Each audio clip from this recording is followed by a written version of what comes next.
আসসালামু আলাইকুম প্রিয় দর্শক, আজকে নিয়ে আসলাম ঝাল চাপটি পিঠা।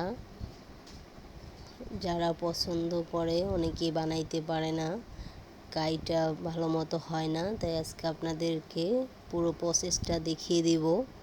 আপনারা দেখেই ঘরে বসে বানিয়ে নিতে পারবেন। এটা হচ্ছে শুকনো গুঁড়া চাউলের চাপটি পিঠা। প্রথমে আমি 2 কাপ পরিমাণ চালের গুঁড়া নিয়েছি। এদিকে একটা বাটির মধ্যে নিয়ে নেব একটু কাঁচামরিচ, এরপর এখানে দিয়ে দেব পেঁয়াজ কুচি, সামান্য লবণ, সামান্য গুঁড়া মরিচ, আপনারা জাল বাড়িয়ে কমিয়ে নিতে পারেন। সামান্য হলুদের গুঁড়া দিয়ে ভালো করে মেখে রেখে দেব, যাতে দানা দানা না থাকে। একেবারে ভালো করে মেখে নেব। এখন ওই চাউলের গুঁড়ার মধ্যে দিয়ে দেবো সামান্য পরিমাণ লবণ। লবণটা বুঝে দিবেন, ওই দিকেও দিয়েছি এদিকেও দিয়েছি। এখন নর্মাল পানি সামান্য দিয়ে গুঁড়িগুলাকে চাক করে নিব। একেবারে পানি পানি করবেন না। তারপর এটার মধ্যে একেবারে ফুটানো পানি দিয়ে দেব। ধরেন বলকাইতেছে, এরপরেই আপনি পানিটা দিবেন। দেখেই বুঝতে পারছেন ধোয়া উঠতেছে।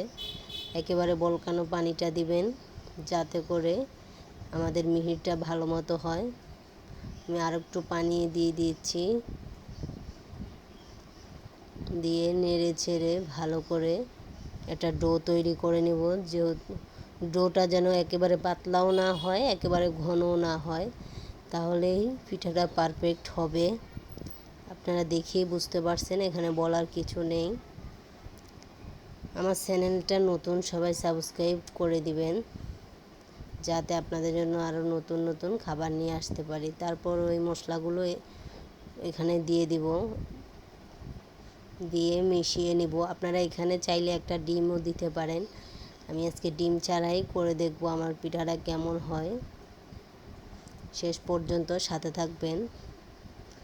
তারপর এখানে একটা তাওয়া বসিয়ে দিয়েছি, তাওয়ার মধ্যে দিয়ে দিয়েছি সামান্য পরিমাণ তেল। যাদের ব্রাশ আছে তারা ব্রাশ দিয়ে ব্রাশ করে নেবেন। আমার যেহেতু এই হাতের কাছে, তাই এটা দিয়েই ব্রাশ করে নিচ্ছি। সামান্য একটু দিবেন তেল, আমারটা একটু বেশি পড়ে গেছে। এরপরে দিয়ে দিব পিঠাগুলো। একবার তেল দিলেই আপনি সমস্ত পিঠা বানিয়ে নিতে পারবেন। প্রথমেই একটু তেল দেওয়া লাগে তাওয়াতে, আর যদি মাটির খোলা হয় তাহলে দেওয়া লাগে না তেলটা। মাটির খোলাতে এমনি হয়ে যায়। দেখুন জালি হয়ে যাচ্ছে আস্তে আস্তে। এখন 5 মিনিটের জন্য ডেকে রেখে দিব। আপনারা আমার সাথেই থাকুন শেষ পর্যন্ত, দেখুন পিঠাটা কত লোভনীয় হয়। এখন আমার পিঠা একেবারে পারফেক্ট হয়ে গেছে, একেবারে চলে আসছে, লেগে যায় নাই, দেখেই বুঝতে পারছেন। এখন আমি আরেকটা পিঠা আপনাদেরকে দেখিয়ে দেব। দেখিয়ে দিতে দিতে বলতে যাচ্ছি, আপনারা কে কোথায় থেকে দেখছেন কমেন্টে বলে যাবেন কে কোথায় থেকে দেখছেন। আমার পিঠা এতটাই লোভনীয় হয়েছে যে খেয়েছে সেই বলে মজা হয়েছে। আপনারাও একবার ট্রাই করে দেখতে পারেন। আল্লাহ হাফেজ।